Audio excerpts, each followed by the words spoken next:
Hello.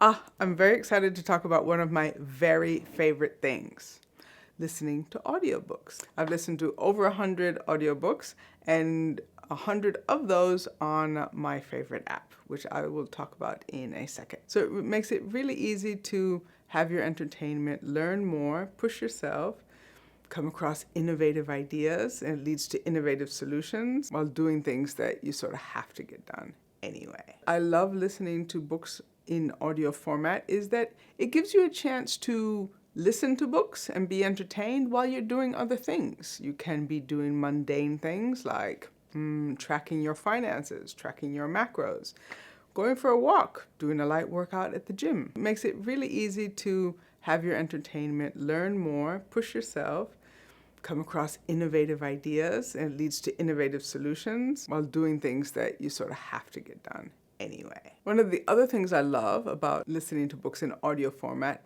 is that you can give in to your polymathic tendencies and listen to books on a wide variety of topics. So why I love Audible in particular, they have books in so many languages. Now, it's often a suggestion I give to people when they ask me about tips for learning or speaking other languages or improving languages, keeping up to date in languages that they already speak.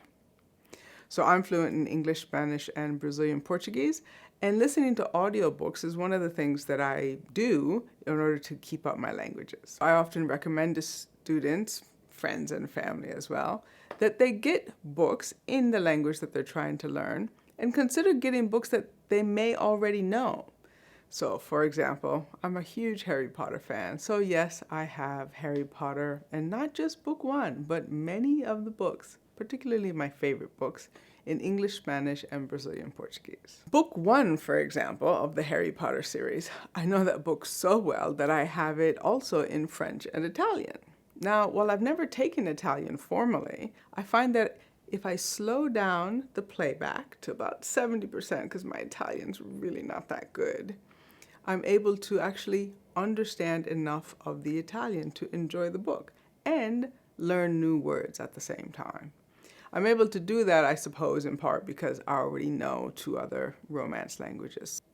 Something else I love about Audible is that while it's not necessarily Audible's purview or their responsibility, I find that many of the books have very top-notch quality narrators reading the books, so it's a very enjoyable experience. I also love that I can send books that I think might be very useful to my students or clients that I'm consulting with, and friends and family, if they're not already an Audible user, a book and they can listen for free. Another thing I love about Audible, and I never took advantage of it too much until COVID, April of 2020.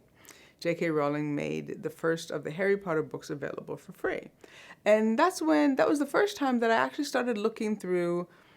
The Amazon has deals regularly, so I actually looked at those and considered those, and they will often have deals for like $2.99. The rate may vary depending on what country you live in. Something that I really love about Audible in particular is that I can recommend it to friends, and there's really not much of a downside. So if they decide to try, they can do the first month for free, and they get their first book for free. Something I also love about Audible is that if you don't like a book, you can just return it, and for free. You can exchange it for another title. I guess Audible really wants you to enjoy the books you read, so if you don't love it, you can just get a different title. Now that applies only if you've if you've purchased the book within the last 12 months. There are a variety of ways to listen. I tend to always listen on my phone, but you can also listen via Alexa if you have one of those Alexa devices. I actually have 2, and I'm about to set them up in my apartment so that I can listen in different ways and don't always have to carry my phone around with me. So anyway, I just thought I would share one of the things that I find incredibly useful and that has led to me, on average, reading 24 books every year. For the past over 5 years now, I've been doing that. I hope you find that helpful, and if you have any questions, feel free to reach out. Thanks!